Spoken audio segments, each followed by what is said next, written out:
नमस्कार मित्रांनो, ration card धारकासाठी मोठी खुशखबर केंद्र सरकारच्या माध्यमातून देण्यात आलेली आहे. मित्रांनो, तुमच्याकडे जर रेशन कार्ड असेल तर हा व्हिडिओ नक्की शेवटपर्यंत बघा. केंद्र सरकारच्या माध्यमातून रेशन कार्ड वरती जो तुम्हाला तांदूळ दिला जात होता, तो तांदूळ आता पूर्णपणे बंद करण्यात येणार आहे. आणि या तांदळाऐवजी तुम्हाला सरकारच्या माध्यमातून तुमच्या रेशन कार्डावरती पुढील महिन्यापासून 9 वस्तू दिल्या जाणार आहेत. जीवनावश्यक वस्तू आहेत. कोणकोणते 9 वस्तू आहेत याबद्दलची पूर्ण माहिती आपण या व्हिडिओच्या माध्यमातून पाहणार आहोत. त्यासाठी व्हिडिओ शेवटपर्यंत बघा. चॅनलवरती नवीन आला असाल तर चॅनलला सबस्क्राईब करायला विसरू नका.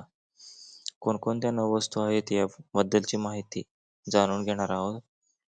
यामध्ये गहू, डाळी, हरभरा, साखर, मीठ, मोहरीचे तेल, मैदा, सोयाबीन आणि मसाले इत्यादी वस्तू तांदळाऐवजी मिळणार आहेत.